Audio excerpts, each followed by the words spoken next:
नमस्कार महाराष्ट्रातील माझ्या सर्व शिक्षक बंधू आणि भगिनींनो, बऱ्याच शिक्षकांच्या मनामध्ये त्या ठिकाणी प्रश्न होता की या टेट परीक्षेमध्ये कट ऑफ जर ओपनचा क्रॉस केला किंवा ओलांडल्यास आपण जर पाहिलं तर त्या खुल्या प्रवर्गातून आपल्याला स्थान मिळेल का, असा प्रश्न बऱ्याच या कॅटेगरीच्या अभियोग्यताधारकांना पडलेला होता. आणि त्याचं उत्तर या ठिकाणी आपण पाहतोय की आरक्षणाबाबतचं अतिशय महत्त्वाचं पत्र त्या ठिकाणी शुक्रवारी निघालं. आणि त्या पत्रामध्ये नक्की काय दिलं आहे तो महत्त्वपूर्ण निर्णय आपण या न्यूजच्या माध्यमातून समजून घेणार आहोत. आपण जर या ठिकाणी पाहिलं तर नोकरी संबंधी आरक्षणाबाबत न्यायालयाचा महत्त्वपूर्ण हा निर्णय आहे. इथे जर पाहिलं तर राखीव प्रवर्गातील उमेदवारांना पात्रता गुणमर्यादेपेक्षा कट ऑफ अधिक गुण मिळाल्यास त्यांना खुल्या प्रवर्गातून दाखला घ्यावा लागेल, असा महत्त्वपूर्ण निकाल सर्वोच्च न्यायालयाने शुक्रवारी दिला.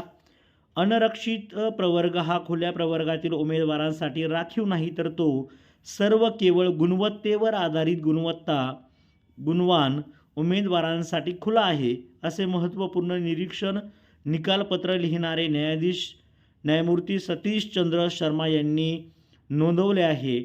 शुक्रवारी दिलेल्या या महत्त्वपूर्ण आदेशाने न्यायमूर्ती एम सुंदरेश आणि न्यायमूर्ती सतीश चंद्र शर्मा यांच्या खंडपीठाने केरळ उच्च न्यायालयाने 2020मध्ये या प्रकरणी दिलेला एक निकाल रद्द केला.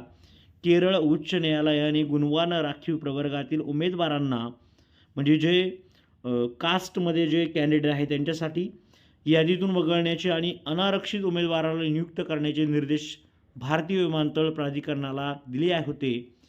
AAIने 2013मध्ये कनिष्ठ सहाय्यक अग्निशमन सेवा पदासाठी 245 उमेदवारांची भरती केली होती.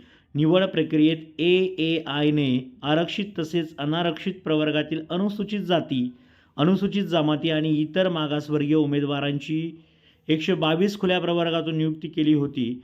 त्या प्रक्रियेला प्रतीक्षा यादीत 10व्या क्रमांकावर असणाऱ्या श्याम कृष्णा बी या अनारक्षित प्रवर्गातील उमेदवाराने केरळ उच्च न्यायालयात आव्हान दिले होते.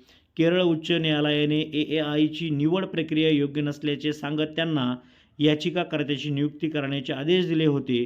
सर्वोच्च न्यायालयाने केरळ उच्च न्यायालयाचा तो निकाल काय केलेला आहे, रद्द केलेला आहे. म्हणजेच तुम्हाला त्या ठिकाणी जर तुम्ही कॅटेगरीमधून फॉर्म भरला आहे परंतु ओपनचं मेरिट तुम्ही क्रॉस करताय तर 100% तुम्हाला ओपनची जागा मिळते, जेणेकरून कॅटेगरीचे जे खालचे उमेदवार असतात त्यांनासुद्धा वरती येता येतं. हा खरं जर पाहिलं तर खूप फायद्याचा निर्णय आहे, जो की कट ऑफ ओलांडल्यास खुल्या प्रवर्गातून स्थान मिळतं आहे. आणि याचा फायदा त्याच कॅटेगरीच्या इतर कॅन्डिडेटला मोठ्या प्रमाणावरती होताना दिसेल, कारण की कॅटेगरीची जी जागा असते ती त्या इतर उमेदवारांना मिळते. ओके, तर सर्वांना all the best. Thank you so much.